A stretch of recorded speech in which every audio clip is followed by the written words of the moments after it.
Good morning, Nama! How's everybody doing this morning?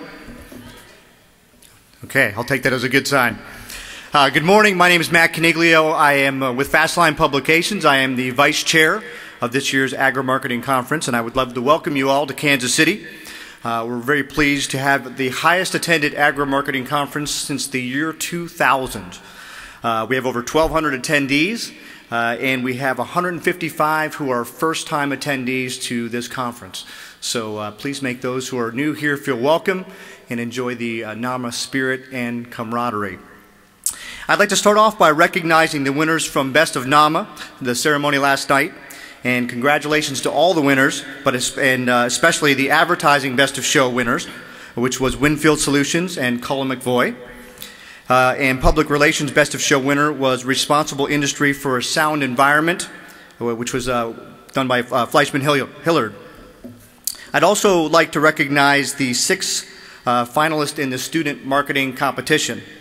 And let me list these off. It's Purdue University, Michigan State, Cal Poly, San Luis Obispo, The Ohio State University, Texas A&M, and Kansas State University. So these teams will compete this afternoon from 1:30 till 5:30. So drop by if you get a chance and watch some of the amazing competition and these amazing students.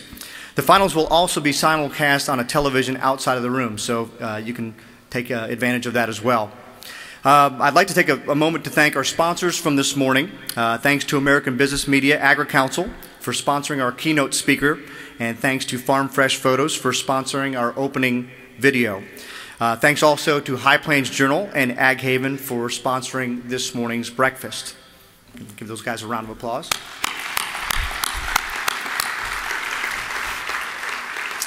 I would also like to thank and recognize our sustaining partners. This program recognizes companies that pledge significant support to NAMA over the course of a year. And our sustaining partners for this year are Adiana, Agri-Marketing Magazine, Broadhead & Company, Commodity Update, Farm Progress Companies, High Plains Journal, John Deere, Paulson Marketing, Ray & Kaiser, Successful Farming, Syngenta, and Zimcom. Thank you to these companies. I'd also like to express my thanks to the conference committee, and as I call out their names, would they please stand? Sherry Seeger with DTN Progressive Farmer,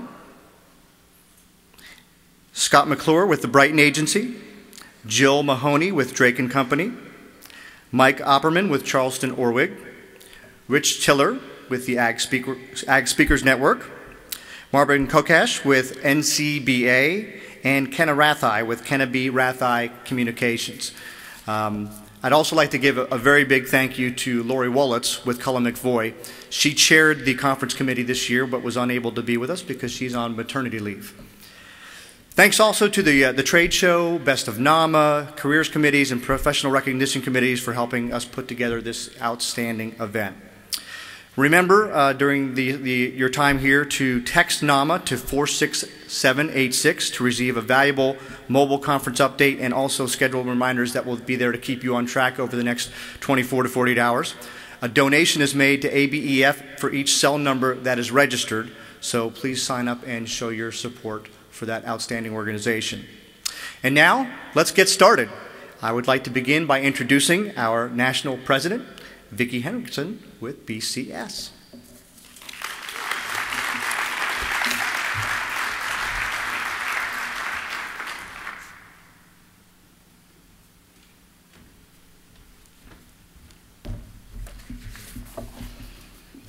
Thank you, Matthew. Welcome to Kansas City. We're absolutely delighted that you could join us here. The opportunity to stand in front of you as your NAMA president is indeed an honor and a privilege for me. NAMA has played an integral role in my professional development for more years than I'm going to fess up to right here. But even more, my involvement in NAMA has given me opportunities to make friends that truly transcend business and are as precious to me as my family. It's an exciting time to be part of NAMA leadership. We now have over 1,700 members, and that's a level we've not been at since 2001. As Matt noted, we've got over 155 first-timers this year, which is terrific, and it was great to meet so many of you yesterday at the reception.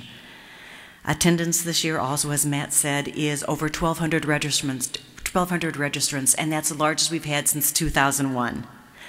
Your feedback tells us that the caliber of the speakers at conference is improving every year, and we've been able to do it without an increase in registration fees for 5 years. Yes. Just as agriculture has become a wired industry with GPS, automated machinery, and precision farming, NAMA now is even more wired with a new app for Droid, iPhone, and iPad, which can be downloaded from the App Store, which for those of you that have that know what it is, I'm still BlackBerrying, or by scanning the QR code on the front of your programs. The NAMA app will be able to provide you with membership listings right on your device, news, events calendar, and we're hoping by May to have a BlackBerry application. And we sure would like to thank the folks at Farm Progress and iNet for developing this great tool for us. Thank you, guys. Thank you all, too, for your ongoing support of NAMA. Through the hundreds of volunteer hours each year spent designing and implementing programs for both the professionals and for the students. Thank you for your attendance at national, regional, and chapter meetings. Thank you for your generous sponsorships. And most of all, for the wonderful camaraderie that has really been the heart of NAMA. Thank you, Jenny and staff, for your leadership and your tireless efforts to make NAMA the very, very best it can be for its members. When I first joined the exec committee, the potential 7-year commitment was a little daunting, but now in retrospect it seems it may be far too short for me. But throughout these years there have been 3 areas that have been at the top of my list and will be my key focus these years, and I'd like to just mention these to you.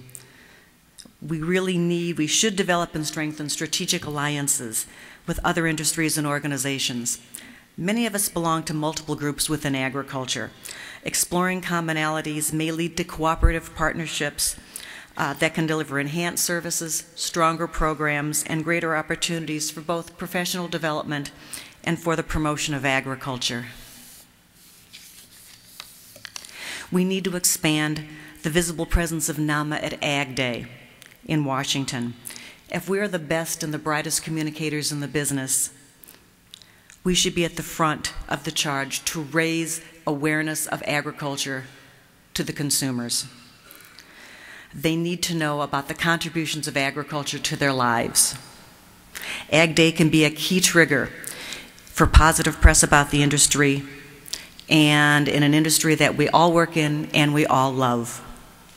I was delighted to attend this year's Ag Day, and I was very, very impressed with the support from the commodity groups, with the support from industry professionals, and in particular from the excitement and the enthusiasm of the high school and college students who were making legislative visits on the Hill that day. As an industry, we really need to kick it up a notch and make Ag Day not just a celebration of agriculture for us, but a celebration of agriculture for the country. We need to evolve NAMA into a viable organization that will provide meaning and value to our next generations. I often tell the story about my early days in NAMA, when we'd go to meetings and the meals, well, they were almost always male-dominated.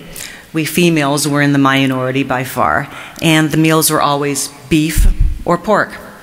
God forbid chicken, beef or pork, and we're talking side-o beef or pork chops the size of my head.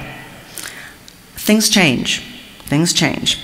I remember Corn Belt NAMA meetings, and when we were all young, and the key driver to get people to meetings was were there going to be cocktails? Then, as we all grew and things change, the question became, is there going to be pie? Yeah. Value proposition changed.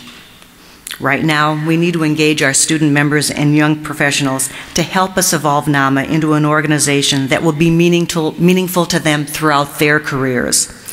We need to learn what their value proposition is and to deliver on that value proposition consistently to them if we want NAMA to continue to thrive.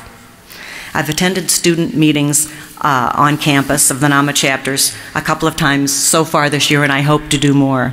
And when I talk to these young people one-to-one about their thoughts regarding making NAMA theirs, it's been very, very fun and most insightful.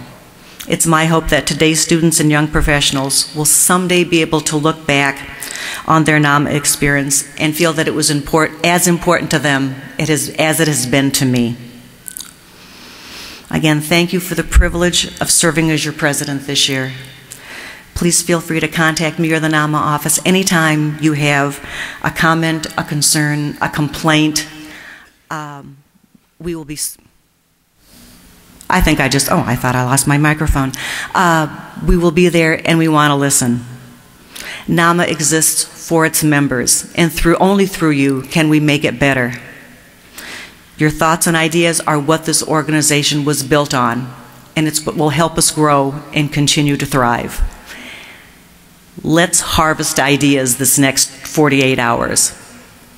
Enjoy the conference.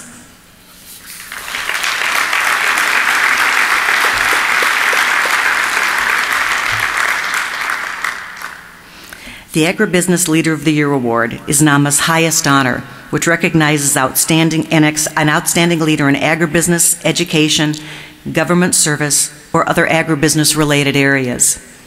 Solicited from senior-level position holders in private, public, or academic service, nominees exemplify excellence in agribusiness by their significant contributions to the industry. Our award winner this year is Jeff Simmons with Elanco Animal Health.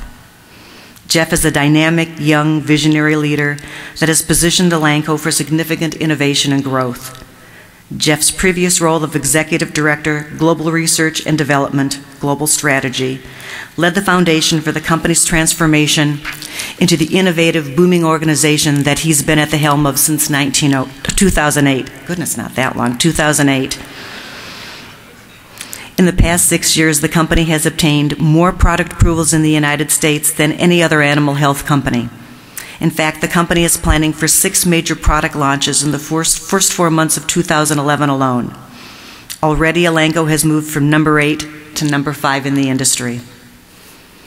While his business acumen has played an important role in Elanco's growth, he is a highly motivated leader who is focused on engaging employees in the company's vision of food and its companionship, enriching lives. Jeff understands the most inspired, loyal employees feel that if the most inspired, loyal employees feel that they are a part of something bigger, it makes them a better employee.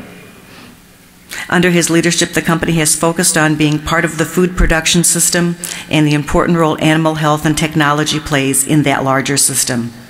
As such, fighting world hunger and pursuing technologies to provide a safe, affordable, abundant food supply has become one of the company's 5 social pillars.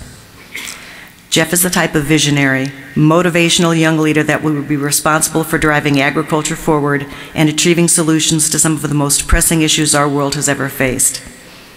His passion for feeding the world is fueled by a boundless energy and a belief that agribusiness is uniquely qualified to meet the challenge. Please join me in congratulating Jeff Simmons.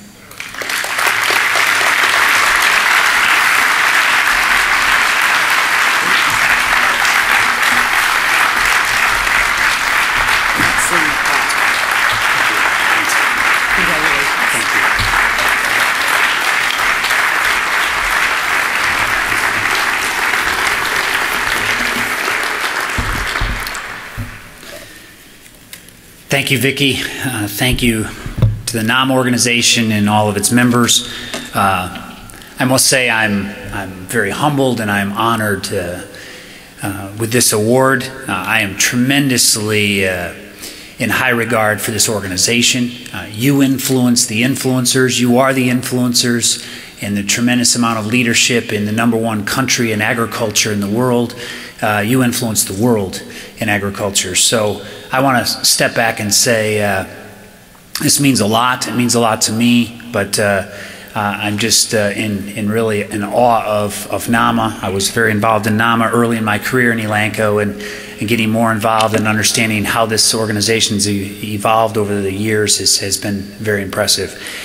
You know, I would like, though, to, as you are the voice of agriculture, I really would like to say thank you, but let's redirect even this award and this time and a few minutes for my comments to the center stage issue that we have right now, which is, to me, it is our time like never before in terms of, I kind of say in 4 words, safe, abundant, affordable food. We made the cover of The Economist last month, the cover of Business Week, 26 out of the 29 Wall Street journals, and you can go right down the list. We are the main headline in terms of this issue and this opportunity, and I think there's never been a time like right now where we can speak up.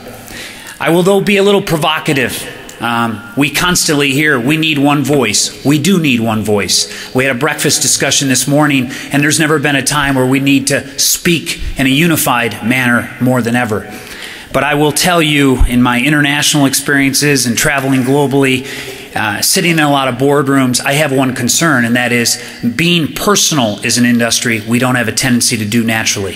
Speaking out as individuals, we have a tendency to be a little bit more hesitant. And I spend a lot of time and try to, with the activists, to understand how the other side thinks, whether it's of agriculture or even other industries, and I've learned something from activists. They do something we don't do very well. It is very personal to them. They are very passionate.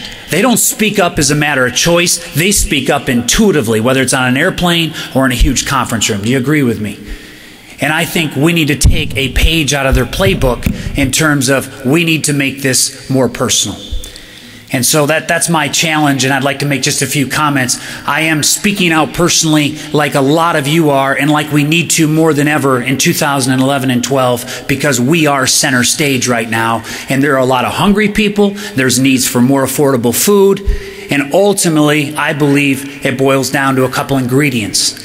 And I always say, I've had many mentors tell me, and my dad, which is back on the family farm, always says, Jeff, don't get, don't let those neckties change you. You grew up on a farm. If you can't say it on a napkin over a cup of coffee, you can't say it. And speaking to dynamic experts of communication, I need to be a little careful here speaking to you, but I use my napkin and say, whether you are against eating animals to you don't want GMOs to you are a European or you're a Brazilian, everyone I've found can anchor around the 4 words at the top of this slide: safe, abundant, affordable food. Do you agree? Yes, and that's what we're about. That's ultimately what the cause is, and I think it boils all down to that. And there's lots of ingredients, and you can say, oh, but it's about poverty, or it's about politics, and we're engaging with the Gates Foundation now as an agricultural industry. But I would argue to say this room is really about 2 things. The 2 best ingredients for more safe, abundant, affordable food is technology and choice. Technology and choice. And if I'm on an airplane or I'm standing in the Parliament in Brussels trying to fight for more technology, this is the napkin I use. And these are the 2 ingredients. On the technology side, you've all heard it, the 50-170. By 2050, we need 100% more food. The number they don't talk about is the 70. 70% of the doubling has to come from technology. That's WHO, that's not us. And they define technology as practices, doing it better. Whether that is breeding a cow or irrigating land. They also talk about equipment in terms of doing it more efficiently, whether it's harvesting a crop. They talk about genetics, and they talk about products. That's technology. And we need to do that because we've got to freeze our carbon footprint. So that 150-170 is the support of technology. The other side is choice, and this is where I think it's revved up a little bit over the last couple of years, and I want to just touch briefly on this as I close, is we need choice. Whether it's organic, vegetarian, some of my best friends run some of the largest organic companies. We bought a natural organic company a year before we bought the Monsanto animal health business with BST. We believe the full scale of choice is critical. And I'll use these 2 numbers here in my next slide here in a second, but we just released a white paper as a way to personally speak up as a voice. And we just said, hey, the leadership, like in this room, and technology enable 3 rights. And here's the essence of kind of taking this the next step further are these three rights. Technology enables the first one, which is food. This gets to the heart, to the social, to the moral issue. Is hold it just a minute. Food is a moral right. That's critical. It's a basic human right, and I would argue to say it's not just that there's 60 jet airliners going down every day with people that are dying of hunger, more than AIDS, malaria. I always say in my human pharmaceutical company, hey, we are the #1 disease in the world is hunger. And if there were 60 jet airliners going down every day, someone would do something about it. This is an issue. And so more affordable food, but hungry people is an issue. 8 out of 10 people in Indianapolis, kids in Indianapolis schools, count on a free lunch. 8 out of 10 kids. And I'd argue the statistic isn't much different here in Kansas City. So technology and your leadership, we enable food, which is a basic human right. The second one is choice. And this is where I speak to the producer of the Food Inc. movie, to some activists that maybe strongly oppose animal production or GMOs, is hold it just a minute. Choice is a consumer right. And that's critical, and we need to fight for that. And then the third one, which there's a lot of discussion about, is sustainability, which is environmentally right. And I think, the World Wildlife Fund says it best: we must freeze our carbon footprint, use no more than what we're using today. But oh, by the way, we've got to double. There's only one way to do that. Nobody can argue it any differently, and that is we've got to do it better with technology than ever before. So this is a new white paper we released, but this is nothing new. This is nothing revolutionary. It's just boiling it down in a simplified way. I want to just hit, though, the #1 argument I hear as I close. When I'm in a boardroom of a retailer, I sat in London 2 weeks ago with CEOs of the largest UK retailers. By the way, the UK's gone from I can feed ourselves in a country to in 7 years they can't feed themselves because they've lost choices. I think we need to look at the UK as an example. Let's be careful. But what those retailers all said is, but do consumers want technology? Do they? I'm not sure if they want it or my consumers want it. And I think we need to be very careful with the they. And this study that we looked at was actually all the studies that have been done over the last decade globally on food. And we looked at two things: an unaided question, what's important to you in the dairy case? And secondly is, where do you spend your money? Give me your Kroger card, and let me ask your family an unaided question, and we'll determine what your real needs are for food. What we found is in 28 studies, 26 countries, a decade of work, a very tight standard deviation. I'm going to simplify it very simply. This is the 95-4. 95% of the people, probably your house is the same, but it's the same in sub-Saharan Africa. It's the same in London. 95% people want something that tastes good, something that's affordable, and something that has the nutrition. Let me look at the fat, the calories, etc. 95% want that. The other segment, which can be maybe a different category for you, is a lifestyle buyer. This is simply money doesn't matter as much. This for you might be yogurt. This might be, for me, it's coffee. It might be beer for an Australian, where I'll spend whatever because this is important. Fastest growing segment here is the local movement. Organic is in here, etc. I think the biggest challenge is that 4% and the 95 together ultimately are not in conflict. This is where choice needs to reign between those two. That's critical. So that's the 99% between the two. The last point, though, would be what we found is less than 1% is a fringe.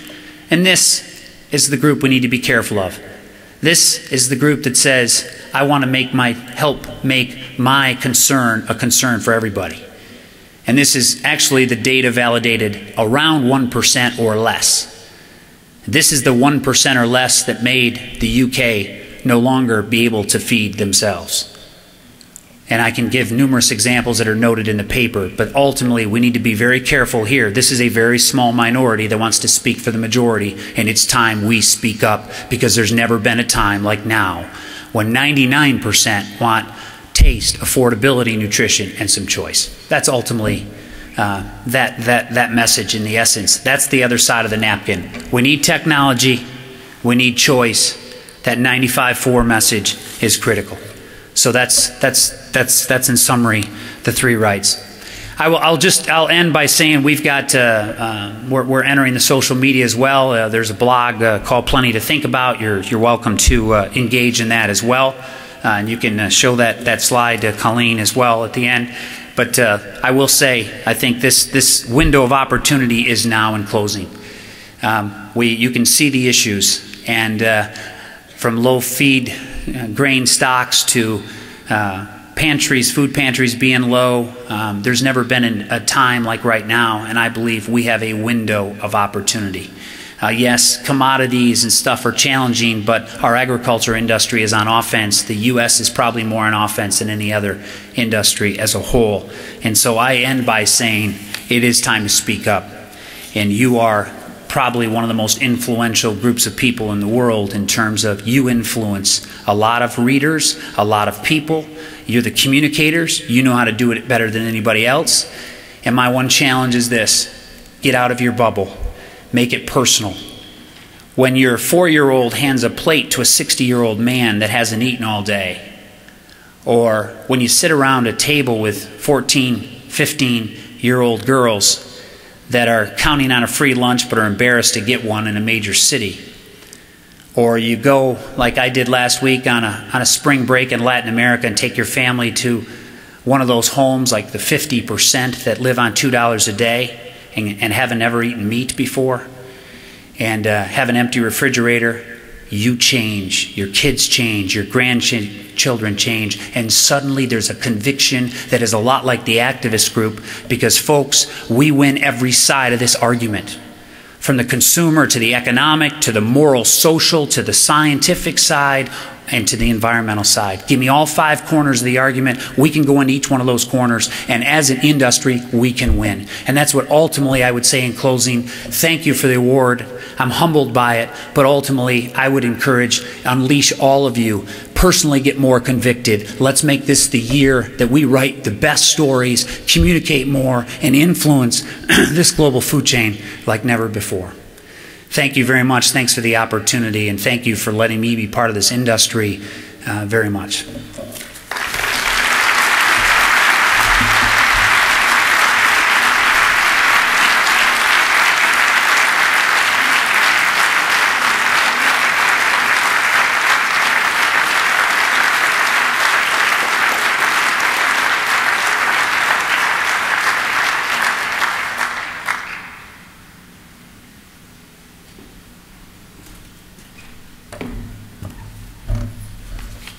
Well, Jeff, your passion and your enthusiasm certainly reinforce that the selection of yourself as the Agribusiness Leader of the Year is well deserved. Thank you very much. Good morning, everyone. I'm Bill Miller. I'm with Meister Media, and I currently serve as the chair of American Business Media's Agri-Council. For those of you who are not familiar with the Agri-Council, our membership consists of leading agricultural media companies who through pooling of their resources strive to provide added value and benefits to the ag industry at large and to our marketing partners.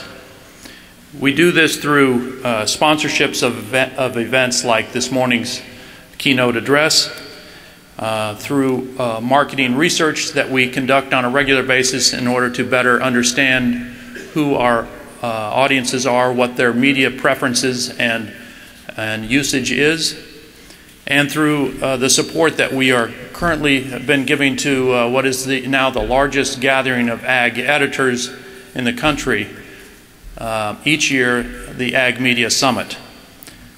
To learn more about the Agri-Council and the Ag Media Summit, I would encourage you to stop by our booth at the trade show next door at some time during your stay here in Kansas City.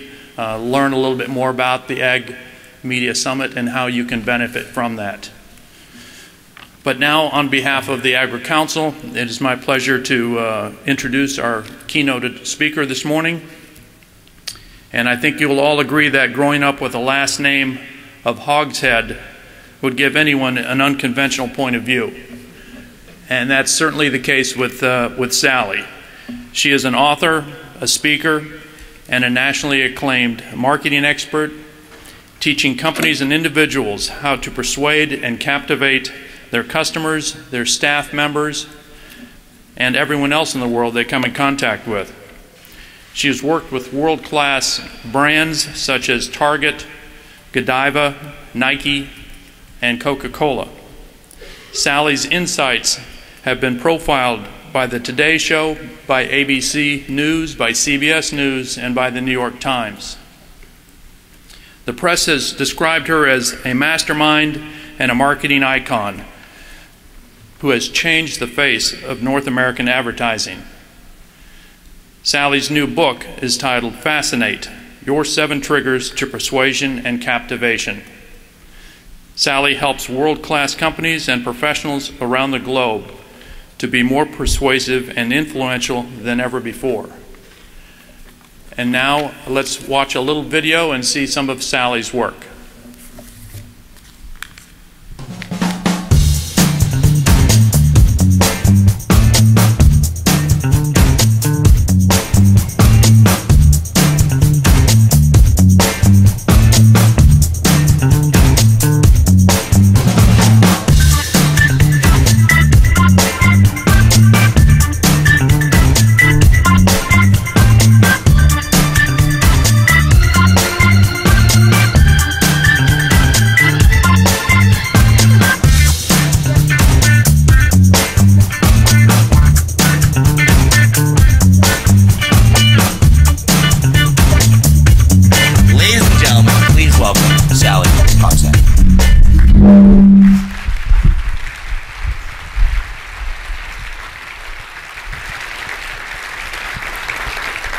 Good morning.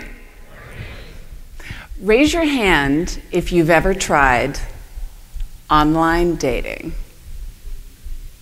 Oh, you people are so lying. Hey, you know, I get it. Online dating is more difficult than it looks. I mean, Match.com has 26 million people who are all competing to find their one person. And what I want to show you today is that modern agriculture is just like online dating. Advertising is like online dating. Your job is the same as online dating. And I learned this over the course of 3 years of study. I wanted to understand, why are we captivated by some brands and not others? Why are we mesmerized by certain leaders and we ignore others? And I studied all different kinds of fields. I studied biological anthropology and neuropsychology, but I found that the answers are actually right here. The answers are in Match.com. So I set up an account. You know, I set up a bogus account because I wanted to check this out. So imagine I'm logging in. I've got my fake username, my fake profile, and the thing that I was really excited about was to see what kind of response would I get? You know, I was curious.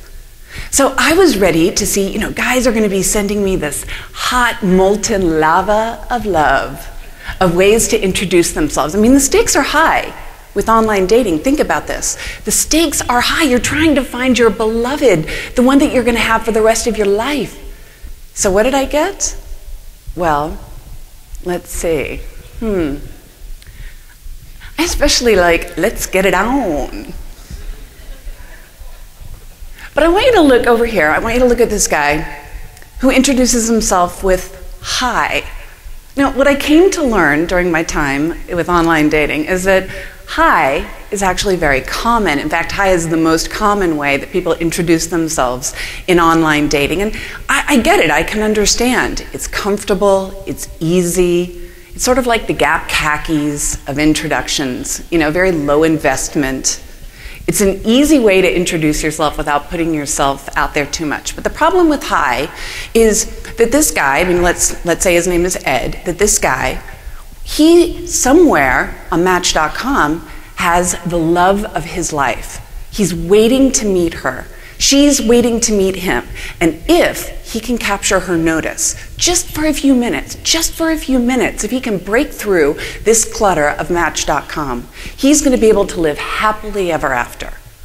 But the question is, does he need to introduce himself in a way that's different than hi? Because this guy, Ed, faces all kinds of competition. In fact, even if you lower the parameters, even if you just do guys that are in his geography and guys who have the same search parameters he does, he's still competing directly with 1,000 other guys. So just like you in your category, in your agency, or in any kind of marketing or selling, he's competing in a totally stressed out, cluttered, overwhelmed environment. Now, this wouldn't be such a problem. This wouldn't be such a problem under other circumstances, because our guy Ed faces two main challenges. And the first one of these challenges is that he's not the best looking guy on the site. I mean, you know, he's good looking, but let's be honest, if you're the best looking guy on the site, you can introduce yourself with hi. Just like if you are the cheapest option on the shelf, if you are the only one in the category, you can introduce yourself with hi. But in any kind of a competitive environment, the stakes go up. You need to find new ways of doing it. But imagine that Ed not only faces a great deal of competition, but he also faces the problem that there are all these other guys who want to find his beloved before he does. And this would be easier if Ed were the only guy on the site. If he were the guy on Match.com, but just like you and just like me, he doesn't have a monopoly. Like us, he's competing in a totally cluttered world. So Ed has a bigger problem. He has a bigger problem than the competition and the fact that he doesn't have the ripped abs of Fabio. And this problem is that our brains are starting to become hardwired in a different way. Your attention span used to be 20 minutes long.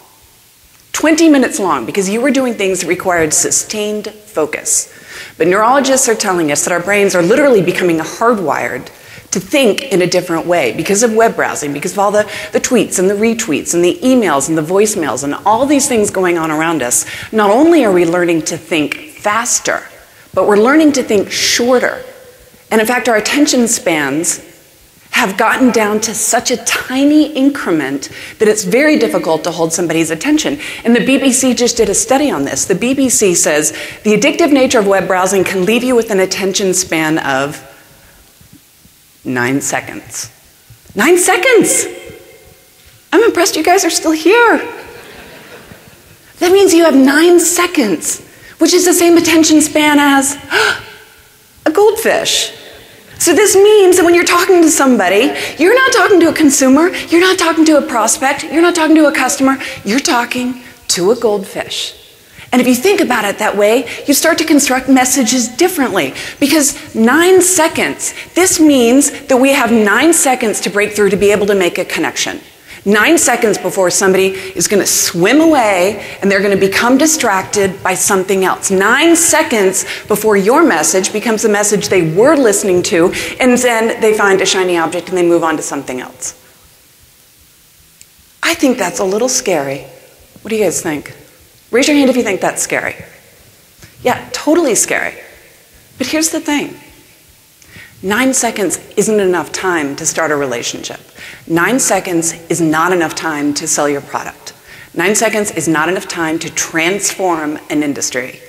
But 9 seconds is the amount of time that you get for an introduction. Introductions happen in 9 seconds every single day, all around you. And it's not just on Twitter, it's in cocktail parties. It's when you're introducing yourself in a sales meeting. It's when a consumer's looking at your ad. You get 9 seconds before they make a decision to stay focused or not. And if you can fascinate in those 9 seconds, if you can captivate their attention, then you get the next 9 seconds. And then you get the next 9 seconds, and that's when wonderful things happen. You can almost think about it like a doorway. Think about it like, here's the doorway. And I'm knocking, I want to get onto the other side of that doorway. I want to open the relationship, open the conversation. If I knock on the door in the right way, then the door opens. And then, after that 9 seconds, that's when amazing things can happen. That's when you can open a conversation, open a company, launch a product, begin loyalty. But it all starts in that first 9 seconds. And we grew up with this idea, you know, We grew up, my parents used to always say to me, my parents are from Iowa, and they have this, the awesome Midwest ethic of saying, if you build a better mousetrap, the world will what? Beat a path to your door, right? So I grew up thinking, if I build a better mousetrap, all I've got to do is build the mousetrap. If I build the mousetrap, the world will beat a path to my door. And I think that was true when my parents were growing up in Council Bluffs and Hudson. But today, it's not enough just to have a better mousetrap. It's not enough to develop a better seed if it doesn't get planted. It's not enough to develop a better website if nobody visits it. Being the best isn't the same as it used to be. It's about making sure that people want to join into that conversation. So in this kind of a competitive environment, what wins? The most fascinating option wins. And I want to show you that it's not just about your consumer only giving you 9 seconds. I would bet that you'll only give me 9 seconds. You want to try it out? Let's do an experiment. So I went onto Google, the great arbiter of content, and I looked up, I said, I want the top-rated agriculture marketing specialist resume. And I'm going to read this to you, but I want you to pretend that you're on the other side, you're receiving it, and you're listening to it, you're listening to what I'm saying, but you're distracted. You've got kids, you've got emails, you've got your boss, you've got meetings, you've got all sorts of things competing for your attention. And I want to see, while I'm trying to fascinate you, how long you last. Let's find out what it takes to get someone's attention. Ready? I'm looking for a challenging position in agriculture marketing. I'm a specialist with a reputed organization with a view to use my wide experience for the benefit of the organization. I have very good skills in computers. I have good knowledge of Word and Excel. I have a good knowledge of the internet. I'm fluent in Polish. I have a practical knowledge of Russian. And I have knowledge of maintenance of office equipment. I'm looking for a company that can challenge me and push me to the next level.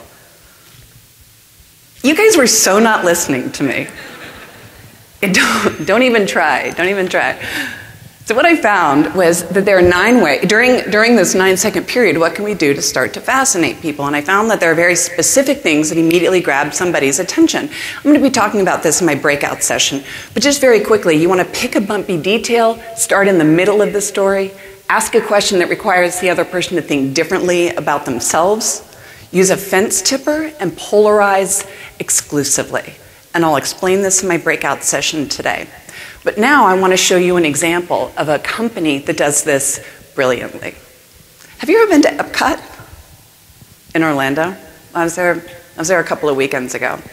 And Epcot, they have this ride named Mars Mission. And the whole thing about Mars Mission is that you're out there and you're studying how to become an astronaut to be able to do this mission.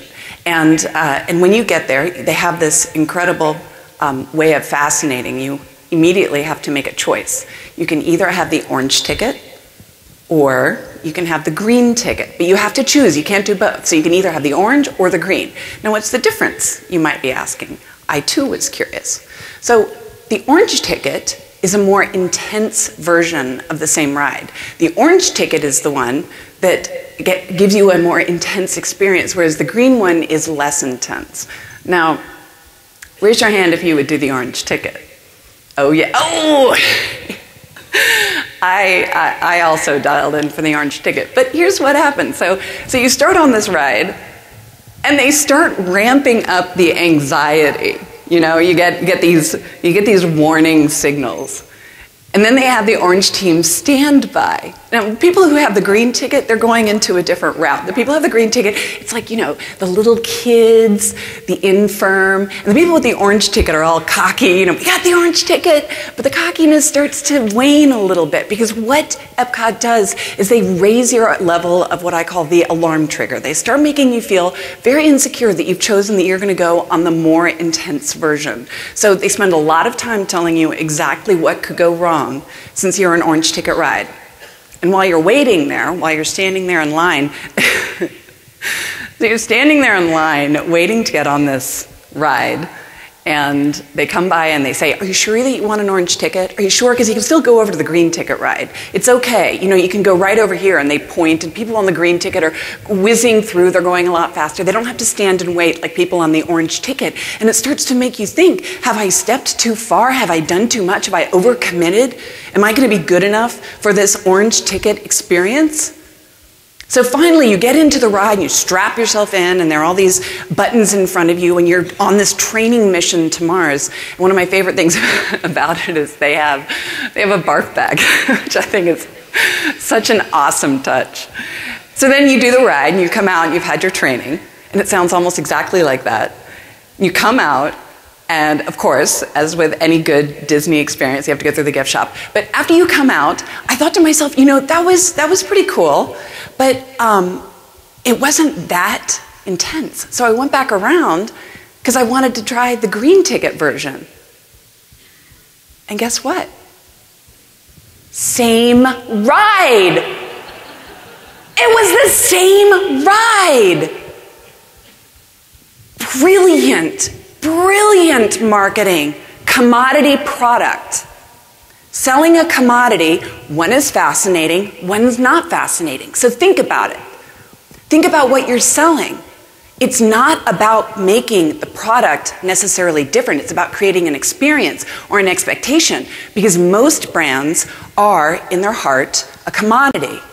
Most brands are unrecognizable, and the whole purpose of branding, the whole purpose of marketing, what we do for a living is we bring meaning into a meaningless object, so suddenly it becomes something that people are attached to.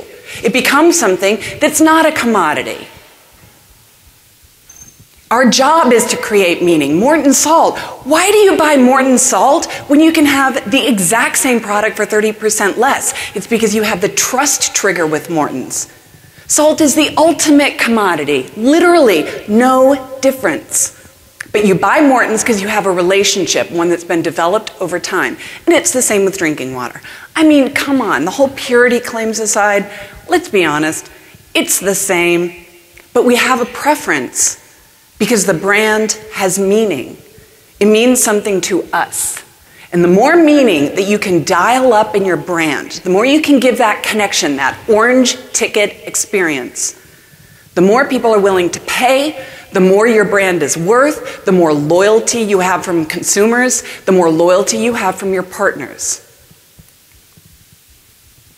For $39.99, you can dress your kid up as a UPS guy. Now, think about this. We've all had T-shirts that we got for free that we wore to wash the car, either wearing it or actually wash the car.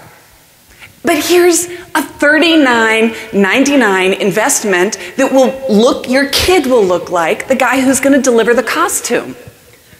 Genius branding on the part of UPS. Would somebody spend $39.99 to dress their kid up like your company? I was in the store recently, and all the kids were into these things called nose worms. And, I was curious, so give me the scoop. What are the nose worms? And the woman behind the counter said, these things are selling so fast, we can't keep them in stock. So of course, being a branding junkie, I bought them because I wanted to find out what's the magic with the nose worms. $3.99 I paid. Then I got home. I was very excited to get my nose worms unpacked. And I realized I had just spent $3.99 for 3 gummy worms. Now, if I went to Costco how much would I pay for 3 gummy worms? Like maybe a couple of cents, maybe. So, let's think about it. Not only are gummy worms, I mean nose worms. Sorry, not gummy worms. No, nose worms. Not only are nose worms like a commodity product, it's literally a commodity product. That somebody created meaning around it, that somebody turned them from just regular gummy worms into nose worms, and in doing so, got a profit of 6,400%. How would you like to mark up your product 6,400%? There was a product release recently in a different category than nose worms. This was a piece of technology. The reviews weren't so good. My favorite is, my God, am I underwhelmed? Must be a lemon, right? No, it was only the iPad 2, the single most successful technology launch of all time. And the reason why is because when you look at the iPad from a technological point of view, it's not necessarily the innovation that we think it is, but we love it. We are captivated by it. The navigation, what it can do, it's extraordinary. Don't bet against Steve Jobs. It's almost like falling in love. Raise your hand if you've ever fallen in love. Oh. Raise your hand if you're still in love. Yeah, oh, good. So you know that feeling when you're falling in love and you've got that infatuation thing going and you're willing to do almost anything to be with that person and you're kind of like crazed a little bit? Well, it's not just you. Turns out this is actually a way in which our brains are hardwired. Mother Nature wants us to go crazy. If we take the symptoms of falling in love and check them against accepted diagnostic criteria for mental illness, we find that most lovers qualify for a diagnosis of obsession or manic depression with insomnia, hyperactivity, and loss of appetite. Ain't love grand? So, this feeling of falling in love is what great brands do. They make us feel, it's almost like we're infatuated. It's kind of this love-hate thing. And there are some brands, in fact, one brand, that's so good at creating this kind of meaning, at creating this intense, irrational type of bond, that you'll buy it even if you dislike it. You'll buy it even if you hate it.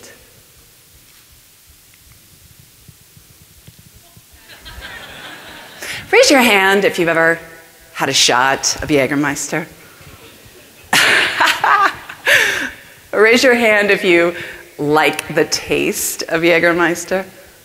Yeah, like 4 of you, maybe. Okay, so like 4% of you that have had a shot of Jägermeister actually like the taste. Raise your hand if you had a shot of Jägermeister last night. I heard you guys out there. Well, let's do a little experiment. So let's just, let's imagine that I were a sommelier in a nice restaurant. Let's imagine that I had a trained nose and I could tell you exactly what's in here. It smells like, kerosene. I catch a little bouquet of Robitussin. Charred crayons. Would you like to smell? How does it smell? Have you had Robitussin before? Oh, I'm sorry, I mean Jägermeister. How is it? Wait, just this past what? I said it's disgusting. Oh, I thought he said this past week. It is disgusting. Okay, so it is disgusting. But yet all of you people have had it. Why did you drink it? Why? Seriously. Okay. Raise your hand if you drank it at, say, a bachelor or bachelorette party. So long being single, we'll see you out in a big way. Raise your hand if you lost a bet. I just want you to think for a minute. I want you to think about what kind of focus grouping would have happened with Jägermeister, the brand for which nobody likes the taste, and yet it's the #1 selling spirit in terms of growth.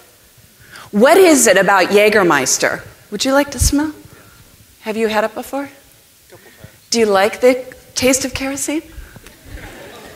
can you imagine doing a Coke versus Pepsi challenge? I mean, imagine you've got like turpentine and you've got Jägermeister, and you're giving the consumers a choice. Okay, first, I'd like you to swig on the turpentine. Now tell me how it tastes, write it down, good, good. You can imagine the market researcher moderating this event. Okay, now try the Jägermeister. Oh, you made a face like you don't like the taste. Why is it that Jägermeister is the #1 selling spirit in terms of growth if nobody likes the taste? It's because you don't like the taste that you drink it. If Jägermeister tasted good, you wouldn't order it. The whole reason why you're ordering Jägermeister is because you don't like the taste, because it's a badge of honor. It shows your courage, you know, it's like doing the Iditarod. Being the best is not necessarily about being the best. Being the best is about being the most fascinating. And Jägermeister's sales growth are something that all of us can envy. 40% a year since 1985 for a product nobody likes. Can you imagine? How awesome would that be? Sell a product, you don't even have to worry if people like it or not.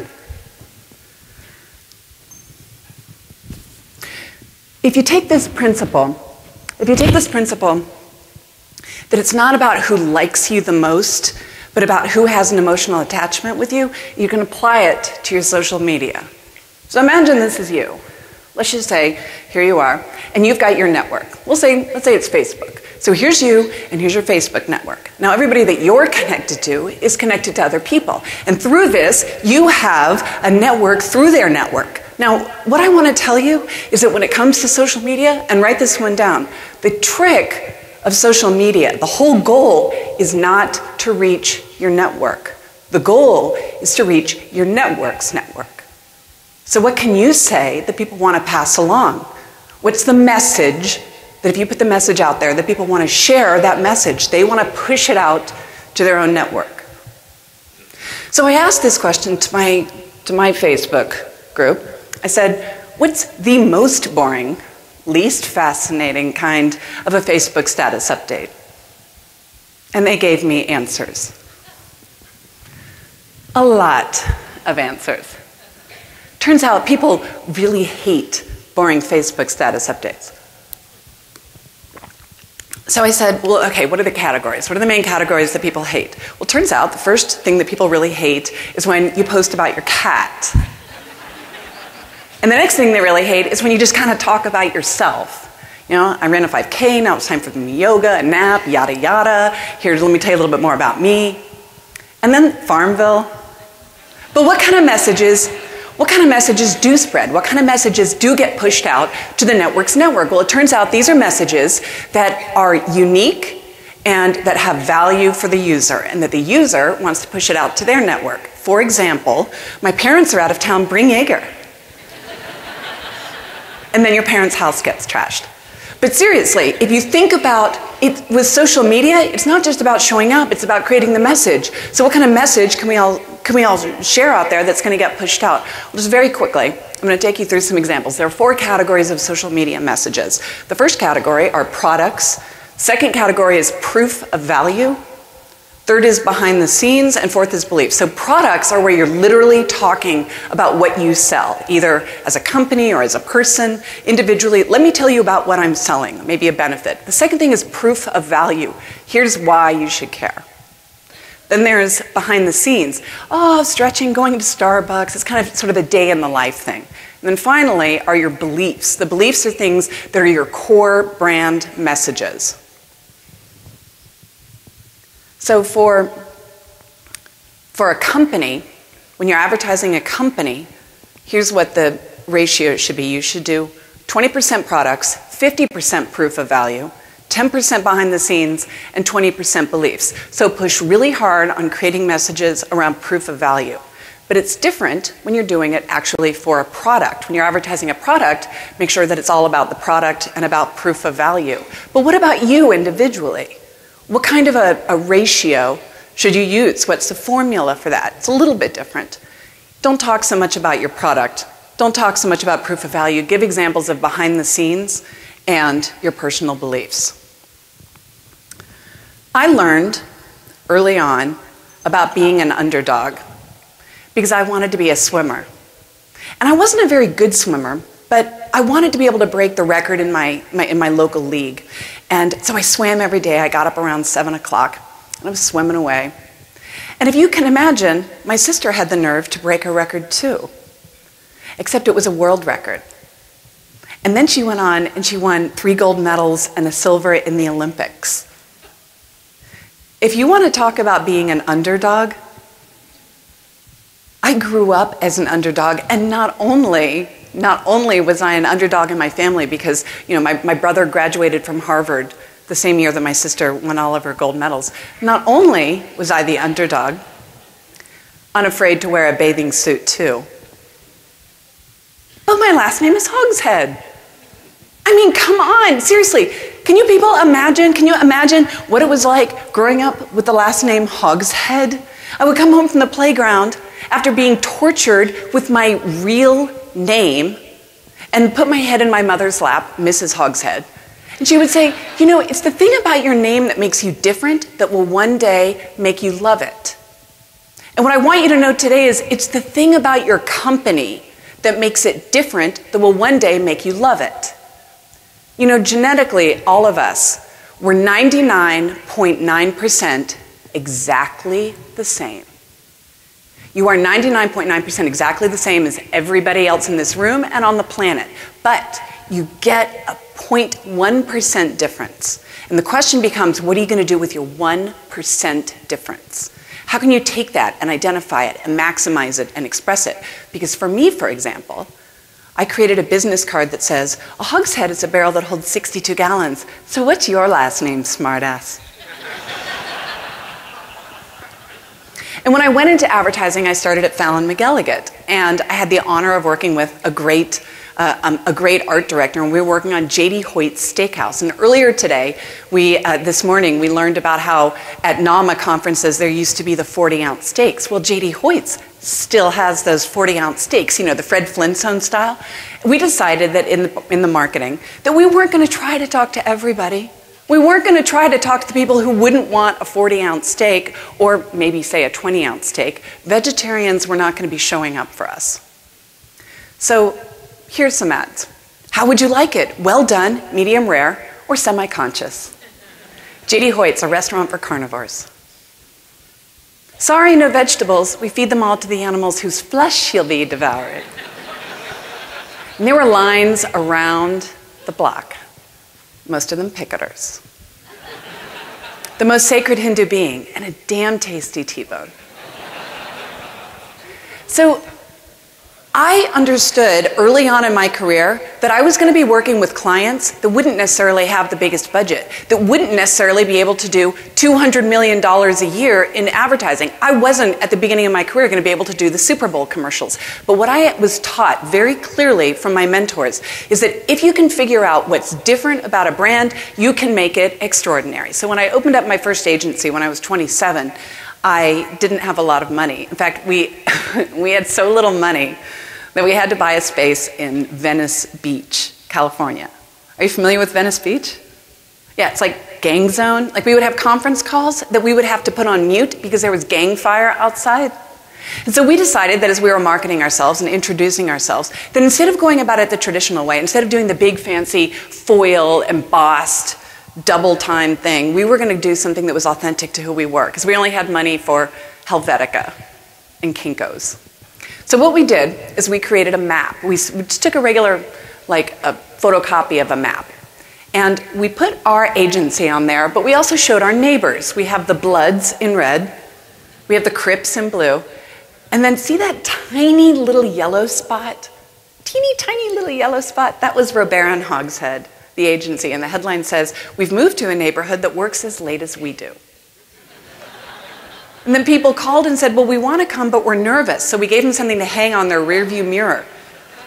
Please don't slash my tires. I'm visiting Robert and Hogshead. You know what was great was that our potential prospect Totally got it. If you want fancy washrooms, if you want marble and ferns, there are plenty of other agencies to go to. But if you want courageous ideas that are going to be fearless and break through, then come to Robert and Hogshead.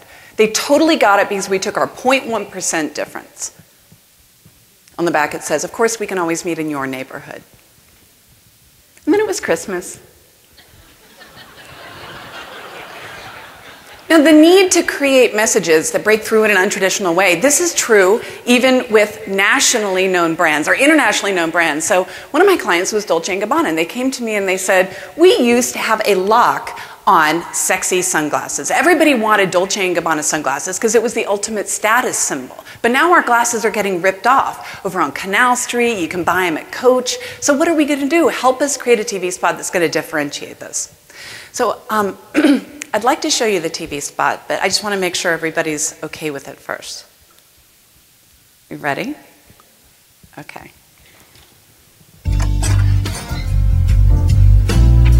Oh no, please come inside. I am sweeter than chocolate, no? Would you like me on your pillow? Dirty boy! Oh, dirty, dirty! I'll be back with more toilet paper.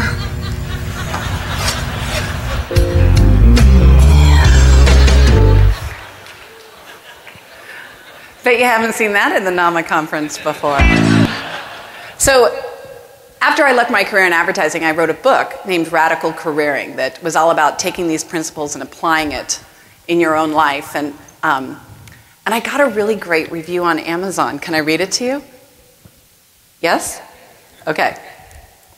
For years, job dissatisfaction has escalated. Loyalty to the company and/or boss has evaporated. Pension plans are shaky. Sally Hogshead has given us the insights and the plans to level the playing field. Great review, right? What if I told you my dad wrote that? He totally did. My dad wrote it and he posted it on Amazon.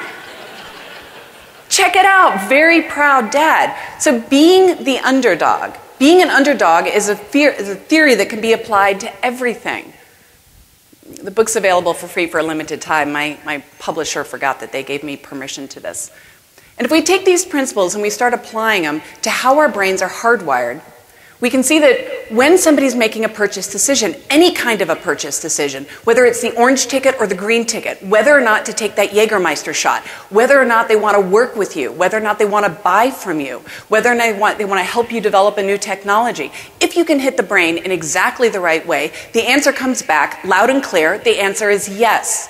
But before we can do that, we have to understand that our brains are hardwired in a very specific way. It's like falling in love. It's not even voluntary. So I spent 3 years studying exactly what do we become fascinated by. And I found that there are 7 different triggers: power, passion, mystique, prestige, alarm, rebellion, and trust. So let's go through how each of these work. Every trigger creates a different type of response. If you trigger power, you'll control. You'll take command.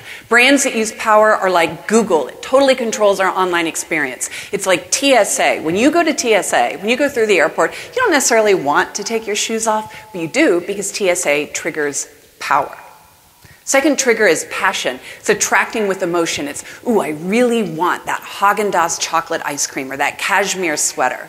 And people who use passion have a gift for making us feel like we're participating with them, we're together with them. Mystique is about curiosity.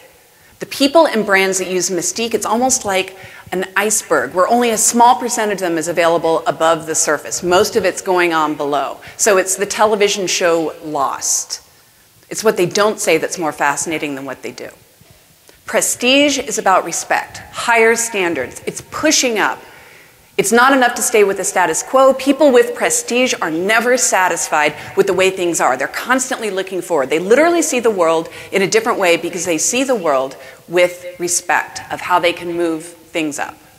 The alarm trigger is about urgency. It's like Federal Express. It absolutely, positively has to be there overnight, so you're willing to pay $50 to get it there instead of something else. It's the threat of negative consequences. The alarm trigger is one that you need somebody on your team with the alarm trigger because they're going to be the ones who are going to watch the details and make things perfectionistic. Then there's rebellion. Rebellion is essential in all marketing because it's about counterintuitive thinking, about irreverence. And then finally, there's trust, which is about loyalty. Trust is about consistently, always doing the same thing over and over and over again until it builds a pattern that our brain comes to expect. And like every trigger, trust has a downside. And the downside of trust is that stability can start to become predictability. And that's where you want to add rebellion. So you guys took a test named the F-score. And the F-score is a test that was developed to help pinpoint exactly how do you individually fascinate. What is it that's within your personality? Something that you were born with, you've had it all your life. Something that makes you fascinate in a different way than everybody else. And there's 7 different ways you can fascinate, one for each of the triggers. So let's take a look at your number 1. It was power. So who has power? Well, Donald Trump definitely has power. He has a big personality, a very strong command. He's a big thinker. But he also uses prestige. That's his secondary. Power is the number 1 trigger of leaders. So Steve Jobs uses power, but instead of using prestige, he uses rebellion. He's constantly trying to change the game, even with that abysmal failure of iPad 2. Then there's Mark Zuckerberg of Facebook. He's the cryptic leader. We don't know exactly what's going on under the surface. Warren Buffett uses trust with power. Oprah Winfrey uses trust too, but she uses trust with passion. So she uses her trust to give us a stable type of delivery, but she uses passion to draw us in and make us care. Lady Gaga uses a slightly different combination. Her mystique means we never know what she's going to do next, but the rebellion means we love to be surprised by her. Malcolm Gladwell uses mystique with prestige. We don't know how he's going to tease a story out, but we know it's going to be great. Then there's the power trigger used in a slightly different way. And a different type of bad guy. Not always the best to be the most fascinating like that. So how about Nama? You have an extraordinary use of the power trigger. 35% of you have power as your number 1 personality trait. And passion was the second one. And if we look at what kind of brand would that be? Well, it's one that has the strength and authority to be able to present well, but with warmth to draw people in, to be able to understand human nature, to be able to create experiences, to be playful. It's the brand of, well, say, Richard Branson. Phil, congratulations on your use of power and prestige. I mean, power and passion. So let's talk about passion for a second. How would you use the passion trigger?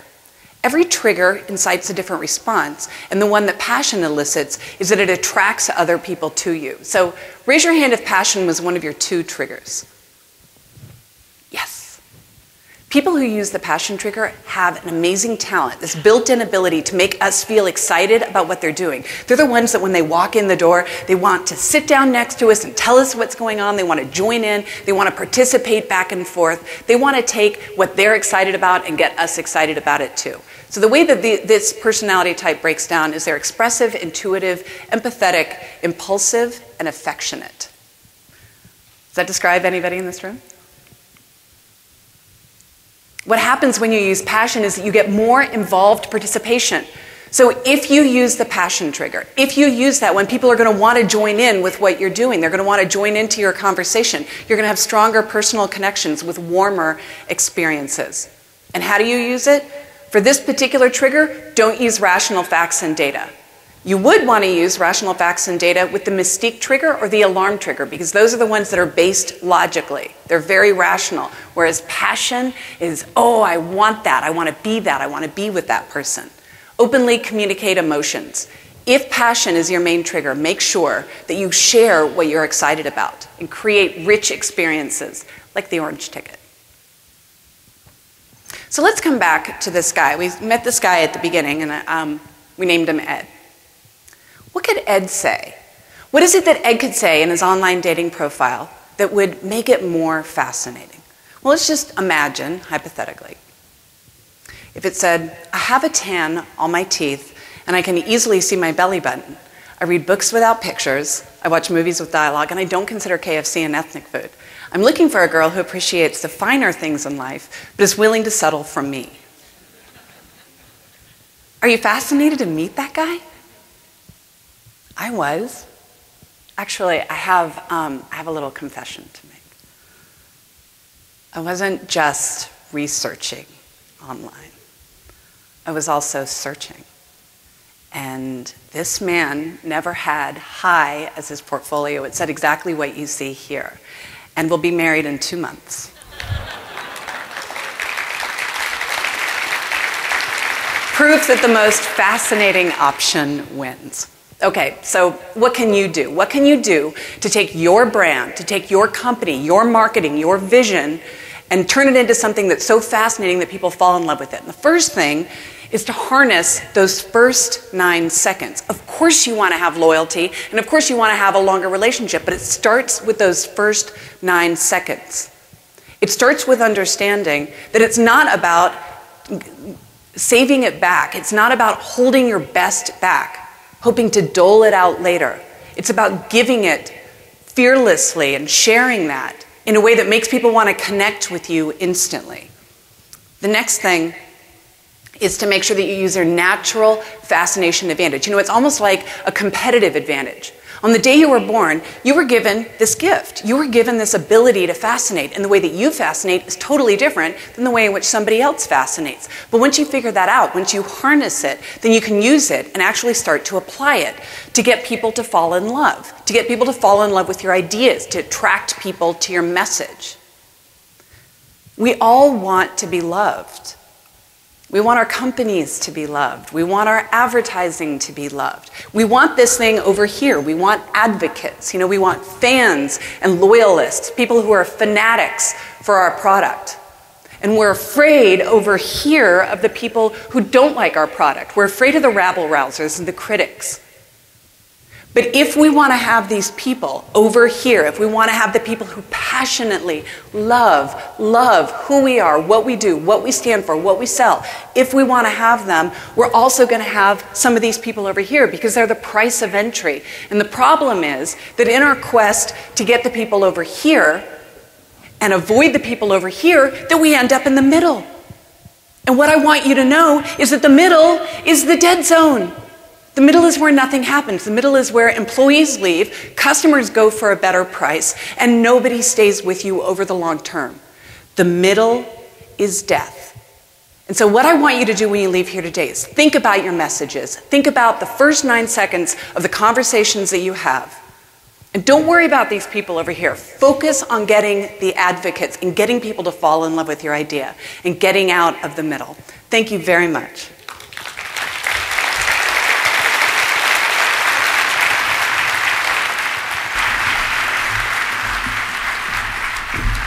Awesome. Good first 9 seconds. Those were my 9 seconds. Thank you, Sally. And thanks to the Agribusiness Media Council for sponsoring our keynote speaker and this morning, and to Farm Fresh Photos for sponsoring the video. Just a reminder that Sally will be out signing her book after the session during the break, so stop out and see her. We're going to adjourn now to a break sponsored by Mocan Nama and Commodity Update. We'll begin our second general session with the NAMA Marketer of the Year Award presentation and keynote speaker, Jason Dorsey. It'll be promptly at 11 a.m. in this room. So thank you very much.